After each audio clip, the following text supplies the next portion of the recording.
Friends ఎలా ఉన్నారు? బాగున్నారా? ఈరోజు నేను ఒక విషయం మీతో షేర్ చేసుకోవాలనుకుంటున్నాను. టెడ్డీ బేర్ పిల్లలు టెడ్డీ బొమ్మ ఉంటుంది కదా, అది పిల్లలకి చాలా ఇష్టం. అది ఎలా పుట్టింది అనేది మనం తెలుసుకుందాం. ఇప్పుడు టెడ్డీ బేర్ బొమ్మ ఎలా పుట్టింది. నేస్తాలు మనందరికి టెడ్డీ బేర్ అంటే భలే ఇష్టం కదా. ఈ బొమ్మ దాదాపు ప్రపంచంలోని అన్ని దేశాల్లోనూ దొరుకుతుంది.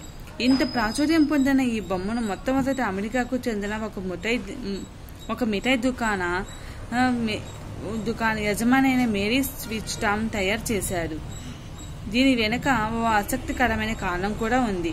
1902 నవంబర్ 14న అప్పటి అమెరికా అధ్యక్షుడైన రూజ్వెల్ట్ మిసిసిపి నదికి సమీప ప్రాంతంలోని ఎలుగుబంట్లను వేటాడే బృందంలో ఉన్నాడు. కానీ రూజ్వెల్ట్ యొక్క ఎలుగుబంటిని కూడా వేటాడలేకపోయాడు.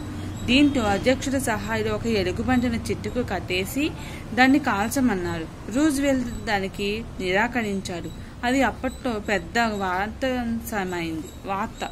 వార్త అయిపోయింది అన్నమాట.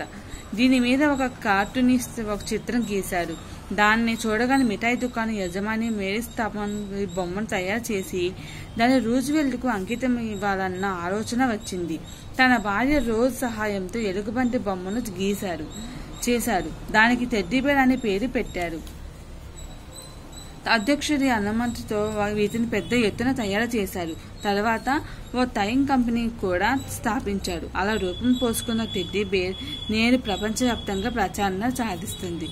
అంతేగా ఫ్రెండ్స్, చాలా మందిని చూస్తూనే ఉన్నాం. టెడ్డీ బేర్ అంటేనే వావ్, చిన్నపిల్లలు రెడ్ కలర్ ఎంత బాగుంది, వైట్ బాగుంది, బ్లాక్ బాగుంది అనుకుంటే ఎంతో ఎంజాయ్ చేస్తూ టెడ్డీ బేర్తో ఇప్పుడు దాన్నే పక్కన వేసుకొని నిద్రపోతూ ఉంటారు.